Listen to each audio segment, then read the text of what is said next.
Medea, there's two particular places that I want to go as far as our current elected officials. On the one hand, I think we definitely have an insurgency, both on the progressive left and the libertarian right, that are, I would say, safely anti-war. They really do not want this to be our future economy.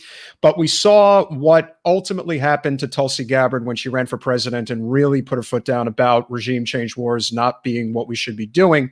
And I've noticed, we obviously pay close attention to, people like AOC, for example, and I kind of see them backing off on certain language, whether it be, Julian Assange or, just any particular type of foreign intervention without actually saying, no, we need to be anti-war.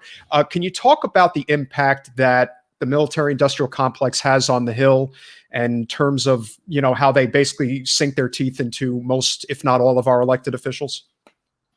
Certainly, when you look at the committees like the Foreign Affairs Committee and the Armed Services Committee, and you trace the money that those committee members get from the not just the weapons companies, but the contractors to the military, it's a direct correlation.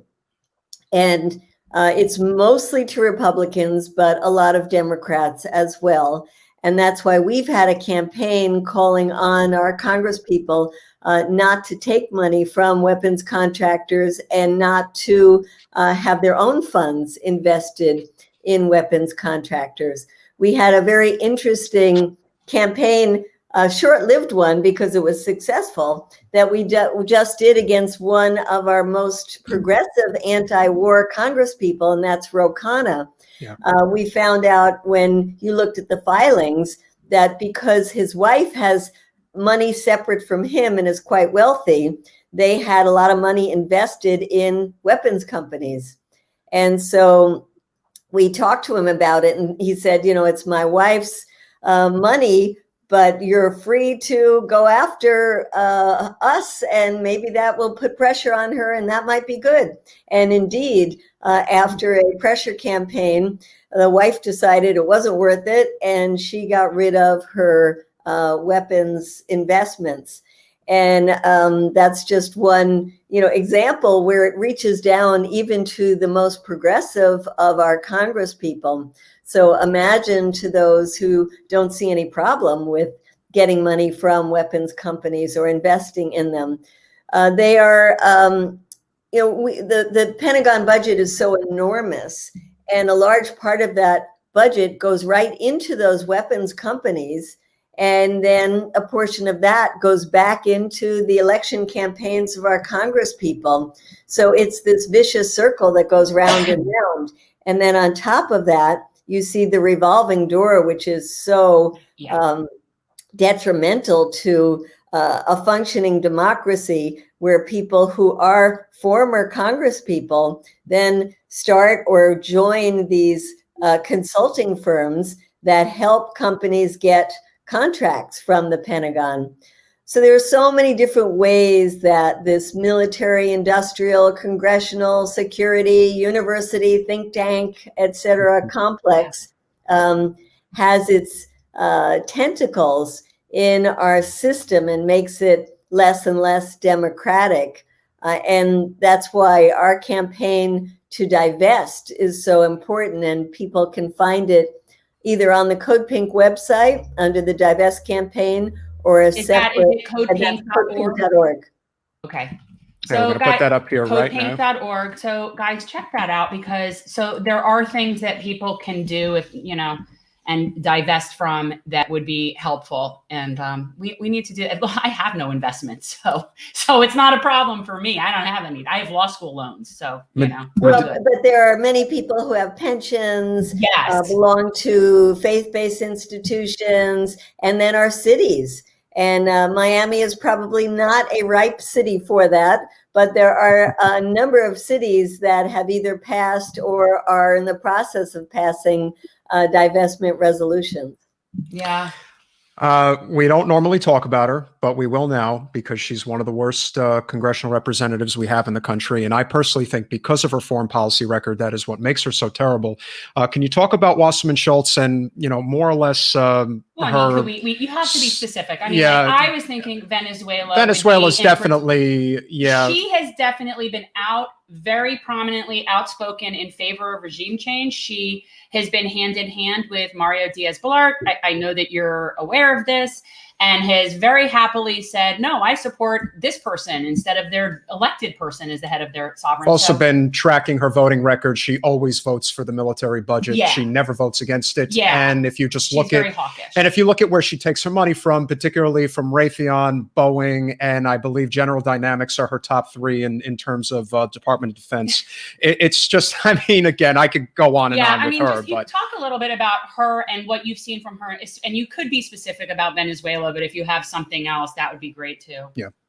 Well, I want to thank you, Jen, for running against her, because I think it's so important to do that. And in the campaign, to be educating people about how bad her policies are. I see her, well, when we used to be able to go into Congress, would see her quite often and know that just about on everything that has to do with foreign policy, she would be on the wrong side. And you remember the time that she accused me of... I can't forget that. It's the best. It's just the best. I can't. The fact that it was all over and done, and she sent the Capitol Police to you, and nobody was hurt. Like, there was no damage, even if she did the whole thing. You could tell the story because it's just ludicrous. Well, just for your listeners to know that it was at a press conference that she was doing to announce a new Venezuela caucus that was designed for regime change. And she was there surrounded by these right-wing Venezuelans who are some of the most aggressive, undemocratic, just horrific people that I have seen, because we ran into them. Well, they ran into us, I should say, at the Venezuelan embassy when we were trying to hold the embassy as part of hopefully some negotiations between the US and the Venezuelan government.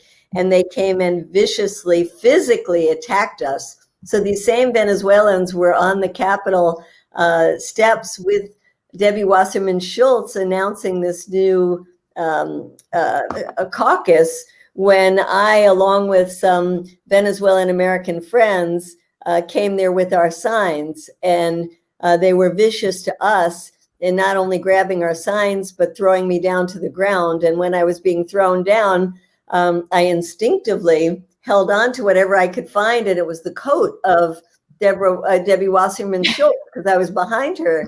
And she started accusing me of attacking her, and I was on the ground. I was being choked.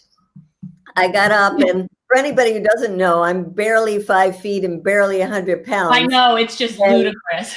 And I have been attacked by those people before. So I said, I better get out of here, and went home. And when I got home, I was surrounded by police cars, motorcycles, police on bicycles, my under siege, basically saying that I was wanted for the assault of Debbie Wasserman Schultz. So looking back on it, it's funny, but it was pretty scary at the time. And the only reason it didn't go anywhere is I said, are you out of your minds? Have you looked at the footage of what was happening there? And I said, also, without a warrant, I'm not going anywhere. And when they looked at the footage, they realized I was the one who had been attacked. But right. It gives you an example of how she is so in bed with these horrific right-wing people who support a made-up President Guaido, who now the Europeans are also backing away from, and recognizing that it just makes no sense. You don't have to like the president of Venezuela to recognize that he is in charge and recognized by the United Nations. But Debbie Wasserman Schultz is really doing this, to play to the right wing in Southern Florida, as you well know.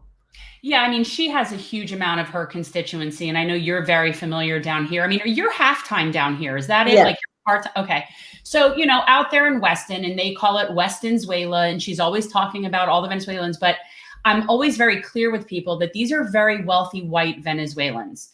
And that is not representative of the majority of Venezuelans. And so that's the problem with that contingency out there. I still think that the biggest problem is the corporate special interest money. I think it is what defines just about anybody who's in elected office. Again, we know that, Ro Khanna, like you said, is one of the rare exceptions who will, do the right thing and has integrity. And of course, you got a number of electeds now that, certainly have more of it, but still got 500 some on others that are not so good. I do, however, think that if Wasserman Schultz were to go, if she were no longer an elected representative in Florida in particular, I think that would open up a lot of things in this state. I still think she has an iron fist for leadership in terms of the county, but also in terms of the party itself. Do you find that a lot of people just more or less walk that line? Because people are, for the most part, very hawkish in the state of Florida overall. Yeah. It just kind of seems that way. And in corporate to the hilt, nobody basically even sponsors Medicare for all. So, we're not exactly in the best place in the country to try to build a progressive movement, but I think we're making some headway. I do. Yeah, it's interesting how people can analyze what happened in the last elections and the loss of the 2 seats here. Donna Shalala was a terrible congressperson, just awful. And those of us who tried to lobby her in DC just realized she was just a nasty person. She wasn't even nice, and she was bad on so many positions. And so it was very logical that she would have lost that race. And then Murkazal Powell, I don't think stood for anything really that was, anything exciting for people. Vapid. So, you can analyze the race and say that that the Democrats got a beating, and therefore they have to look at their positions on these issues like Venezuela and Cuba. And I would say they have to rethink their strategy towards Florida in general, and that there are progressive Latinx communities like the Puerto Rican community that they need to do more outreach to. Certainly, they need to do more outreach into the Black community in general, and that they should not cater to what is a sector that has taken over U.S. policy for Latin America and does not represent the best interests of the United States or the best interests of Latin America for that matter. And I hope that under the Biden administration, there can be a real rethinking about U.S. policy towards Latin America. If you want to stop migration, you have to stop supporting right-wing leaders, coups in Latin America, sanctions. If you want to deal with this pandemic, you have to cooperate with countries in Latin America like Cuba and Bolivia and Argentina. And so it is a time to try to push the administration and Congress to recalibrate a lot of these foreign policy issues. Yeah. And and that goes for Cuba too. I'm somewhat hopeful that with Biden, we'll see at least a positive in that direction. I'm not as confident about Venezuela. I think that they're still sort of wanting to do what they're wanting to do. That's right. And when it comes to Cuba, hopefully this new putting of Cuba on the list of the state sponsors of terrorism will be something they can overturn, and they'll be able to ease on the travel restrictions and ease on the remittances and allow more of the food and medicines to get through and the trade. And there's so many things to improve on when it comes to Cuba. But I think you're right, Jen. When it comes to Venezuela, it's going to be harder. And we have to push to say that it makes no sense at all to keep recognizing a guy, Juan Guaido, who is not in charge of anything. And especially now that there have been new elections in Venezuela for the National Assembly, you can't say he's the head of the National Assembly anymore. And it's just a ludicrous position.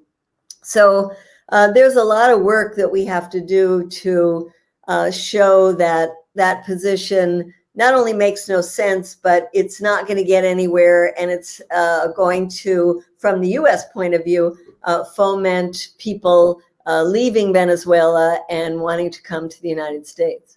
I know it's ironic that they're wanting that you would go to the country that's causing the problems, but yet that is what happens. You know, if you asked anybody in Latin America if they were able to come to the United States, would they come? And I would say the vast majority would say yes. Yeah, no, I think so. I know that's true. I just think it's just sad because clearly we don't want them. And we treat them so crappy. I don't know. It's just all very sad. Thanks for watching.